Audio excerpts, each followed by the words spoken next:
एक ऋषि हुए, बड़े ही दानी ऋषि हुए इस धरती पर। उनके जोड़ा का कोई ऋषि नहीं हुआ, वो थे महर्षि दधीचि। क्या किया था उसने? सारी हड्डियां दान कर दी, असुरों के नाश करने के लिए अपनी सारी हड्डियां दे दी शरीर से निकाल करके। क्यों दे दी हड्डी? हम लोग तो अपनी कमाई हुई अपना कमाया थोड़ा धन दौलत देने में हिचकते हैं। अब वो क्या किए? असुरों का नाश करने के लिए, आतताई और आसुरी शक्ति का नाश करने के लिए उन्होंने अपने ही शरीर की हड्डी निकाल के दे दी। क्यों? तो सारे देवी देवता जा रहे थे तपस्या करने, सारे अस्त्र शस्त्र दे दिए दधीचि ऋषि को, रखिएगा हम लोग जाते हैं तपस्या करेंगे गुफा में छिप करके, और जब तपस्या से शक्ति अर्जित करके लौटेंगे तब असुरों से लड़ेंगे। अब महर्षि दधीचि सोचते हैं कि कहाँ रखूं इन सारे अस्त्र शस्त्र को, तो सब पेट में रख लिए। और उस समय आयु कितनी थी उनकी? महर्षि दधीचि की मात्र 31 साल, 31 वर्ष के थे। सारे अस्त्र शस्त्र पेट में रख लिए, उनके पास में अपनी शक्ति। तो वो अगस्त ऋषि समुद्र ही पी गए, शक्ति है उनके पास में। दुर्वासा ऋषि हजारों थाल भोजन कर लिए, निष्काम कर्म योगी हो लोग, सारे हड्डियों को छिपा लिए। और जब सारे देवी देवता लौट के आए, अस्त्र शस्त्र मांगने लगे, तो पेट में ही सारे अस्त्र शस्त्र गल गए थे। वो कहाँ से देते? तो बदले में कहा कि मेरी ये हड्डियाँ ले लो। अब हड्डी कैसे देंगे? देवता लोग उनकी हड्डी कैसे निकालेंगे? ये तो पाप हो जाएगा, उनको काटना पड़ेगा।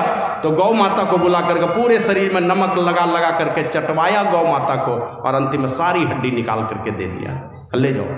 और उसी से बना शस्त्र बना, और उसी से 3 धनुष बने थे उसी शरीर से। राम जी के हाथ में, अर्जुन के हाथ में, परशुराम के हाथ में 3 धनुष बने थे। महर्षि दधीचि के हड्डी से बने थे वो धनुष। और वो महर्षि दधीचि के नस और मांस के बल रह गए, खून तो था नहीं, हड्डियां थी नहीं। वो अग्नि संस्कार जब होने लगा तो उनकी पत्नी का नाम था गभस्तिनी। वो गभस्तिनी के गोद में एक बच्चा था, 3 साल का बेटा था। उस बेटे को लेकर के चली जा रही अपने पति को खोजते हुए, तो पति को देखा जलते हुए कि पति का अग्नि संस्कार हो रहा है, बर्दाश्त नहीं कर पाई, तो अपने बेटे को एक पीपल के खोड़र में रख देती। समझ रहे? खोड़र शुद्ध हिंदी में कोटर कहते हैं। तो पीपल के पेड़ के कोटर में रख दिया उस बेटे को, और अपने भी जाके पति के साथ सती हो गई। नहीं बर्दाश्त कर सकी, मेरे पति की ये दशा हो गई, वो भी चली गई।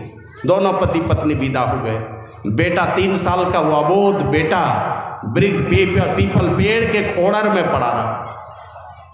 अब खाएगा क्या? वो 3 साल का बच्चा कहाँ से लाएगा? तो वहीं पर पड़े पीपल के पेड़ से जो पका छोटा फल गिरता था, पीपल का बिल्कुल छोटा फल होता, वो फल गिरता था। वही फल खा करके वो बच्चा धीरे धीरे बड़ा होने लगा, और उसी पीपल के खोड़र में रहने लगा, जहाँ किसी से दर्शन प्रसन्न नहीं था उसको। एक दिन संजोग हुआ, नारद मुनि किसी तरह उसी रास्ते से चले जा रहे थे, देख लिया कि एक बालक यहाँ पीपल पेड़ के वृक्ष के खोड़र में रहता है, पीपल के वृक्ष के खोड़र में। तो उससे पूछा, तुम कौन हो? बोला, मुझे पता नहीं। कहा, तुम्हारे जन्मदाता कौन है? कहा, वो भी मुझे पता नहीं है, माता पिता का मुझे पता ही नहीं है। तो आंख बंद करके नारद मुनि देखते, क्या करे, ये तो महान दानी ऋषि दधीचि का बेटा है, दधीचि ऋषि का बेटा है। तब वो लड़का पूछता है कि मेरी ये दशा क्यों हुई? तो बोला, तुम्हारे ऊपर शनि की महादशा है, शनि का प्रभाव है तुम्हारे ऊपर, इसलिए तुम्हारे पिताजी की ये दुर्दशा हो गई। तो बोला, तो मैं क्या करूं? तो नारद बाबा ने उनको दीक्षा दे दिया। बोला, तुम इससे मंत्र को जपो, यहीं बैठ के ध्यान करो, इससे ब्रह्मा जी खुश हो जाएंगे। और उस मंत्र को सिद्ध करके उन्होंने ब्रह्मा जी को प्रकट कर लिया।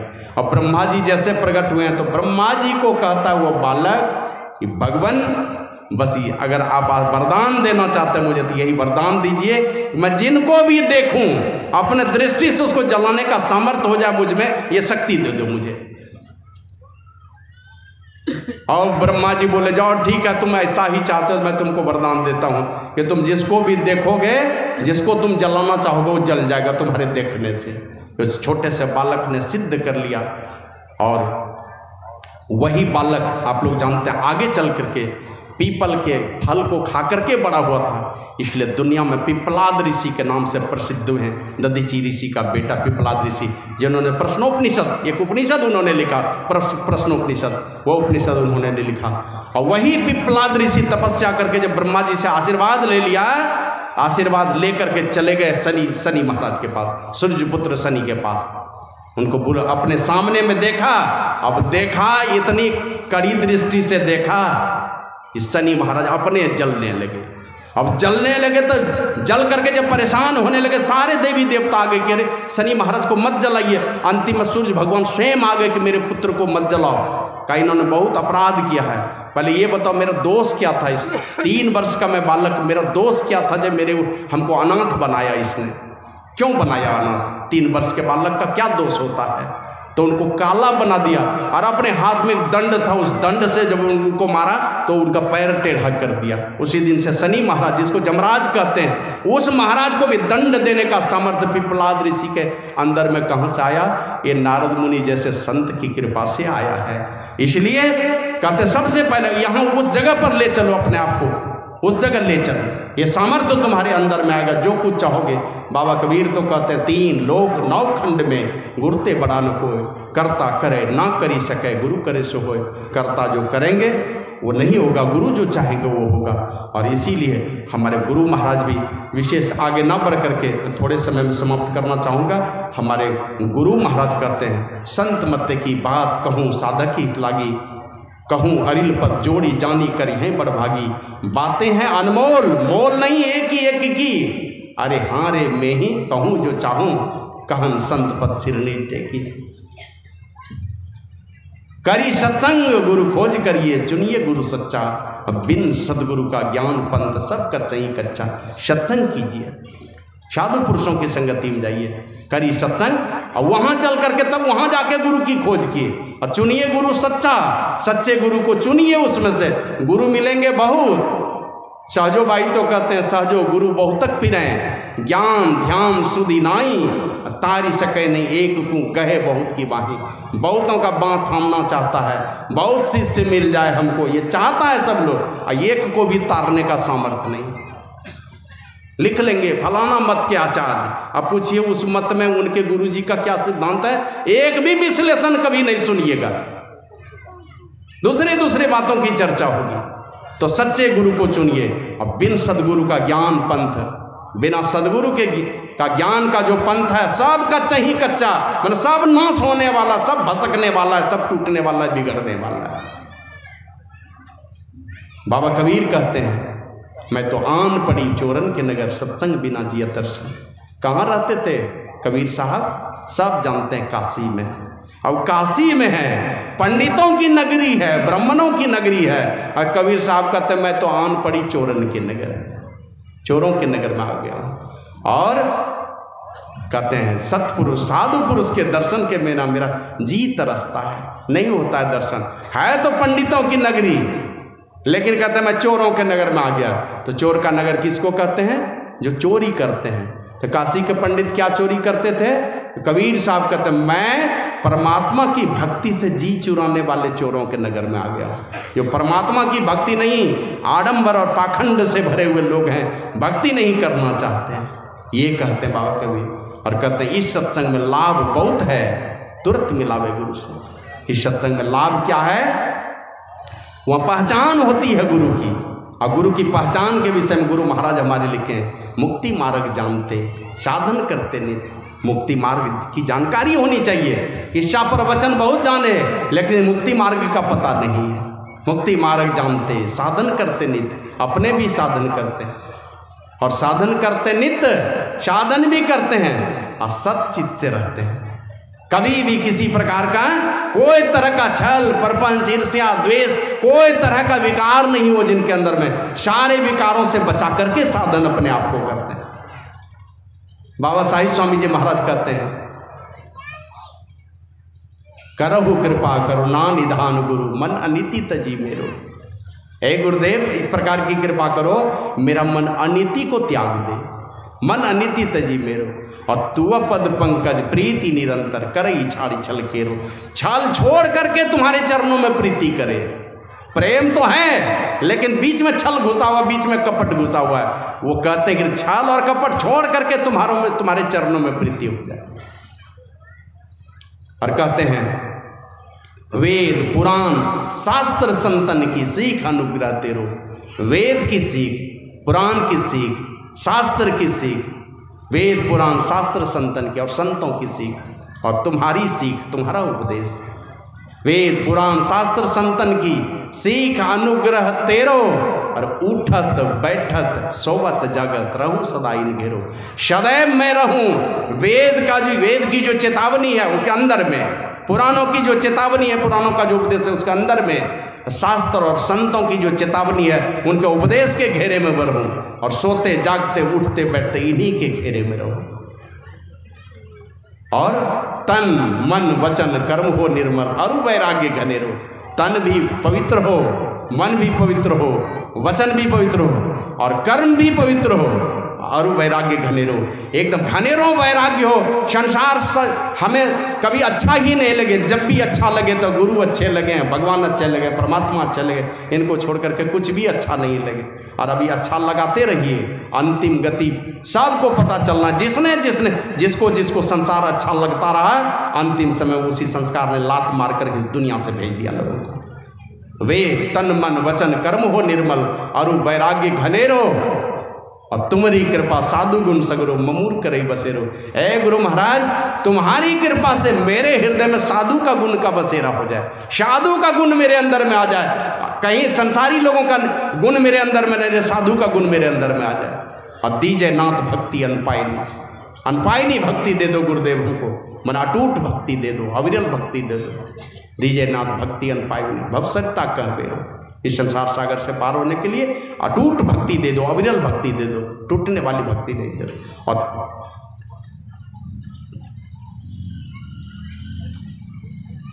दीजिए नाथ भक्ति अनपायनी भवसरिता कह बेरो और जन्म मरण भव के अग्नि दुख छाई हो निवेरो।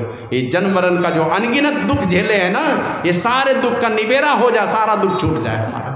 तो ऐसे संत पुरुष होते हैं जो सदैव मुक्ति मार्ग जानते, साधन करते नित्य सत्य चित्त जग में रहते, दिन दिन अधिक विराग प्रेम सत्संग सो करते। रोज वैराग्य जगना चाहिए और प्रेम सत्संग से होना चाहिए। और दृढ़ ज्ञान समझाए बोध दे कुबुद्धि कहते, संशय दूर बहाय संत मत स्थिर करते। सारे संशयों का नाश कर संत मत का जो ज्ञान है उसको स्थिर करने का सामर्थ्य जिनके अंदर में हो, जिनको प्रतिपादित करने का सामर्थ्य जिनके अंदर में हो, मैं ही ये गुण धर जोई गुरु सोई सच्चित। ऐसा गुण है कि नहीं के अंदर में, मन बोलना नहीं भी आता है तो नहीं आता है, लेकिन सच्चित जग में रहे और नियमित रूप से अभ्यास उनके जीवन में होना चाहिए। प्रवचन की कोई बहुत ज़्यादा मान्यता नहीं है, मान्यता तो गुरु में उनके चरित्र की है, चरित्र की महानता है, चरित्र का प्रभाव। जैसे लोगों की संगति में जाएंगे उसका गुण आपके अंदर में आता है। जैसे एक गुरु महाराज लिखते हैं, किसी दूसरे के शरीर की गर्मी आपके शरीर में चली जाती है। कोई पढ़ा लिखा विद्वान आदमी है तो आपको पढ़ा लिखा विद्वान बना देता है, कोई किसी कला का ज्ञानी है उस कला में निपुण बना देता है। उसी प्रकार कोई अपने ध्यान और वैराग्य के बल से, ध्यान और सदाचार के बल से आपको सदाचारी बना दे, कहीं संशय का स्थान नहीं, मन बना ही देंगे। तो इसलिए इस सत्संग में लाभ बहुत है, तुरंत मिलावे गुरु से, लेकिन मूर्ख जन कोई सार न जाने। मूर्ख लोगों को क्या पता है, वो तो परमात्मा को भी धन को छोड़ करके, अमृत को छोड़कर संसार के विषयों का विष पीने के लिए दिन रात पागल है। मूर्ख जन कोई सार न जाने, सत्संग में अमृत वर्षे। अमृत अगर है कहीं तो सत्संग में संतों के ज्ञान की बातें जो होती है, ज्ञान अमृत ही असल में अमृत है। इसी अमृत से कल्याण होता है, इसी अमृत से भला होता है। ये मूर्ख लोगों को पता नहीं है, जो सांसारिक विद्या में निपुण हैं लेकिन आध्यात्मिक विद्या में वो मूर्ख कहे जाते हैं। मूर्ख जन कोई सार न जाने, सत्संग में अमृत वर्षे। और शब्द सा हीरा पटक हाथ से, गुरु का उपदेश रूपी शब्द रूपी हीरे को हमने छोड़ दिया, पटक दिया, फेंक दिया। गुरु का आदेश क्या है, गुरु का उपदेश क्या है, और गुरु के आदेश और उपदेश के मुताबिक आंतरिक शब्द को भी सुनने का कभी प्रयास नहीं किया। जिस शब्द से जैसे हम लोग स्तुति करते हैं, प्रार्थना करते हैं, तो स्तुति में क्या करते हैं, गुणगान करते हैं। प्रार्थना में कुछ मांगते हैं, प्रार्थना में अपनी बात सुनाते हैं भगवान को, लेकिन वही जब ध्यान करते हैं तो भगवान की बातों को हम लोग सुनते हैं। प्रार्थना में अपनी बात सुनाते हैं और ध्यान में उनकी बातों को सुनते हैं, आंतरिक शब्द को सुनते हैं, परमात्मा की आवाज को सुनते हैं। तो शब्द सा हीरा पटक हाथ से, परम गुरु के उपदेश रूपी शब्द को हमने फेंक दिया। गुरु सीढ़ी पे उतरे, उस सीढ़ी से उतर गया। शब्द भी ना होए, शब्द से विहीन हो गया। ताको काल घसीटिया, उसी को काल घसीटता। तो शब्द सा हीरा पटक हाथ से, मुट्ठी भरी कंकड़ से, कहे कबीर सुनो भाई साधो, सुरत करो वही घर से। अपने सुरत को बाहर करो, ले चलो, उस शब्द में जोड़ो जो गुरु का शब्द है। गुरु के ओर से जो तुम्हारे जीवन में तो जो उपदेश है, गुरु की जो चेतावनी है, उसके साथ अपने सूरत को जोड़ लेना है। हमारे गुरु महाराज इसीलिए लोगों को समझाते हुए कहते, नित प्रति सत्संग कर ले प्यारा, तेरा कार सरे सारा, सारे कार सरेंगे माने धीरे धीरे थोड़ा थोड़ा काम घटता जाएगा। सरने का मतलब ये नहीं काम बन जाएगा, काम सरते जाएगा, मतलब घटते जाएगा। ये नहीं कि कल जितना काम किया आज उतना ही काम पड़ा हुआ रह जाए। कल नरक में जाने का डर लगा था, आज भी नरक में जाने का डर लगा हुआ है। कहीं ऐसी अवस्था तो नहीं है का? इसलिए एकदम सजग रखिए अपने को। और इसीलिए नित प्रति सत्संग कर ले प्यारा, तेरा कार सरे सारा, तेरे सारे कार सरेंगे, तेरे सारे काम मिटते मिटते सिमट जाएंगे। अंतिम समय में लगेगा कि हम दुनिया में सब काम कर लिया, एकदम फ्री होकर के जा रहे हैं, कोई चीज़ की चिंता नहीं रह गई, सारा काम मेरा पूरा हो चुका, कोई काम अब बाकी नहीं रह गया। तो ये बहुत बहुत महत्ता है। और ऐसे सत्संग की शरण में जो कोई भी गए हैं उनकी नैया किनारे लगी है। हमारे गुरु महाराज कहते हैं, सदगुरु सदगुरु निति ही पुकारत, छीजत पाप समूर है, सदगुरु रूप ही में धारत, काम क्रोध मत लोभ है। सदगुरु सदगुरु जपोगे, गुरु की युक्ति जान करके, जो गुरु मंत्र दिया गया, सदगुरु नहीं है गुरु मंत्र, लेकिन जो इशारा है गुरु महाराज का कि अगर ये मंत्र जपोगे दृढ़ता से तो सदगुरु सदगुरु निति पुकारत, छीजत पाप समूर है, सारे पाप छीजते रहेंगे, घटते रहेंगे, जलते रहेंगे। और सदगुरु रूप ही में धारत, अगर गुरु मूर्ति को तुमने अपने हृदय में, योग हृदय में स्थापित कर लिया तो क्या होगा? सदगुरु रूप ही में धारत, काम क्रोध मत लोभ है, सारे विकार दह जाएंगे, सारे विकारों का दहन हो जाएगा, सारा विकार रहित तुम्हारा मन हो जाएगा। और अमीय रूप गही मन सुख पावत, अमीय रूप कहते हैं बिंदु रूप को। उस रूप को अगर तुम पकड़ सके किसी तरह से तो तुम्हारा मन सुख पाएगा, वहीं जाकर के उसी जगह पर सुख मिलता है। और सदगुरु चरण डोर दृढ़ सब घट, पिंड ब्रह्मांड से पार करे। सदगुरु का चरण का डोर आंतरिक नाद है, उस नाद को पकड़ करके जो भी पकड़ते हैं, गुरु महाराज कहते हैं सदगुरु चरण डोरी दृढ़ सब घट, पिंड ब्रह्मांड से पार करे, जे पकड़े भव पार उतर गए, मैं ही सदगुरु चरण धरे। जिसने भी उस शब्द को पकड़ा वो संसार सागर से पार हो गया। तो कहने की बहुत सारी बातें हैं, विशेष बातों की चर्चा फिर अपराह्न काल और कल दोनों पार्टी के सत्संग में हम लोग करेंगे। इन्हीं शब्दों के साथ ये तमाम लोगों से मैं निवेदन करता हूँ, गर्मी का मौसम है फिर भी गुरु महाराज की कृपा है। और इस तरफ जो बैठते हैं ये सामने में बैठिए, देखते हैं ना ये डबल है, ये चारों तरफ, उधर थोड़ा पतला है कपड़ा, इस बीच में बैठेंगे एकदम सामने में, ठंडी गर्मी कम लगेगी आप लोगों को। फिर भी हम लोग गुरु महाराज से प्रार्थना करते हैं कि हम जो तमाम भक्त लोग हैं, अबोध हैं, अज्ञानी हैं, कोई हम लोगों को अपना बल नहीं है, फिर भी गुरु महाराज की कृपा हो तो भली भांति ये सत्संग संपन्न हो जाएगा, ऐसा विश्वास है। और इसी विश्वास के साथ प्रार्थना भी करते हैं गुरु महाराज से कि वातावरण बढ़िया रहे, सत्संग बढ़िया से संपन्न हो जाए। आप तमाम भक्तों से मैं निवेदन करता हूँ, इस आश्रम का संस्थापक होने के नाते, ये अभी क्या कहते हैं दीक्षा का भी कार्यक्रम होगा, लेकिन उसके पहले यहाँ जो भक्त लोग यहाँ पर आए हैं उन लोगों से निवेदन है, 2-2 भंडारा, उधर भी चल रहा है उधर भी चल रहा है, तो वहाँ छोटा मोटा भंडारा है। और ज़्यादा भीड़ लगाएंगे तो लोग खाने पीने में भी परेशानी ही होती है। अब भंडारा दोनों में एक ही चलता है, उसमें है कि पहली बार में महात्मा लोग बैठते हैं, बाद में और लोग भी बैठते हैं, तो ज़्यादा इधर भी लंबा चौड़ा भोजनालय बना हुआ है, जलपान भी है, भोजन भी है। जो पहली बार भोजन में बैठ सकेंगे तो बैठ जाइएगा, नहीं बैठिएगा तो हमारे यहाँ 3 कुंटल मूढ़ी की व्यवस्था है। श्री सदगुरु महाराज की जय। 3 कुंटल मूढ़ी, आज और कल में 3 आदमी के तरफ से 1-1 कुंटल मूढ़ी का सहयोग दान में आया हो। एक आदमी का जलपाने है, कल पूरा टाइम का जलपान है। आज का जो जलपान है ना वो भी अभी मैं थोड़ी देर में घोषणा कर दूंगा, उसके विषय में याद नहीं पड़ रहा है किनका है, लेकिन आज एक यही गांव से, नाम नहीं बताया अपने भाई का, शायद खेलू साजी का बेटा है, क्या नाम है? श्री सदगुरु महाराज की जय। हरिओम साजी, हरिओम साजी वो हैं तो उनके तरफ से जलपान का व्यवस्था है अभी।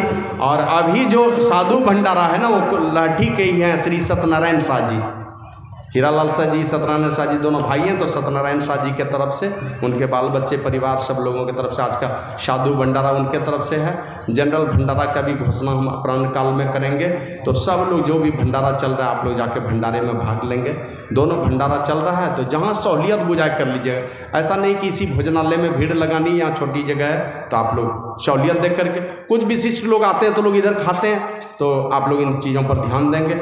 और एक निवेदन है मेरा व्यक्तिगत तौर पर, वो यही है, बहुत सारे लोग हैं, महागमा में शायद बहुत कम चर्चा हुई थी कि ये जो प्रवचन है ना, ये डायरेक्ट लाइव चल रहा है अब यहाँ से। ये है संतमत सत्संग पीयूष, ये चैनल है, यूट्यूब चैनल है। इस पर सैकड़ों प्रवचन हमारे हैं, रोज़ नया नया प्रवचन आपको रोज़ सुबह 6:30 बजे एक प्रवचन सुनने को मिलेगा। तो इस चैनल को आप लोग सब्सक्राइब कर लीजिएगा, संतमत सत्संग पीयूष।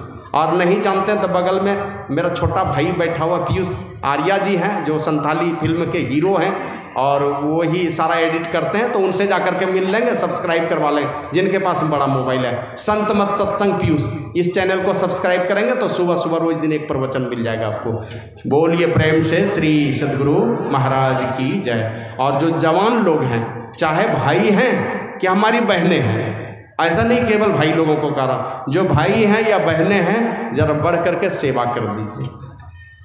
ये आश्रम का, किसी गांव का नहीं, आश्रम का सत्संग है। तो आपका अपना आश्रम है, ये समझ करके आप भोजनालय में जाकर के मदद कर दें। और ये नहीं कि ये घंटा खिला दिया उसके बाद सब भाग गए, बाद में कौन खिलाएगा, ऐसा भी मत कीजिए। निगरानी करिए वहाँ पर, जो कि कोई भूखा नहीं जाए। यहाँ पर किसी चीज़ की कमी नहीं है, गुरु महाराज की कृपा से सब यहाँ परिपूर्ण है, सब चीज़ की व्यवस्था है। यहाँ खाना हम लोग पूरे क्या कहते हैं, तन्मयता से हम लोग आपकी सेवा के लिए तैयार हैं। आप लोग जाकर के सारे लोग भंडारे को ग्रहण कीजिए। और संचालक महोदय को मैं माइक वापस करता हूँ। बोलिए प्रेम से श्री सद्गुरु महाराज जी। और एक निवेदन है, मंच पर बहुत सारे संत महापुरुष लोग बैठे हैं, ऐसा कोई निराश नहीं होना है। जो प्रवचन करने वाले हैं, मैं प्रयास करूंगा लगभग सबका प्रवचन हो, थोड़ा ही देर समय मिले। जो भी है निराश होकर के ऐसा नहीं कि गए वहाँ मंच पे जगह नहीं मिला, प्रवचन करने को नहीं मिला। बारी बारी से हम लोग प्रयास करेंगे सबको एडजस्ट करने का, तो निराश होकर कोई चले नहीं जाएंगे। यही मैं निवेदन करता हूँ सब लोगों से। श्री सद्गुरु महाराज की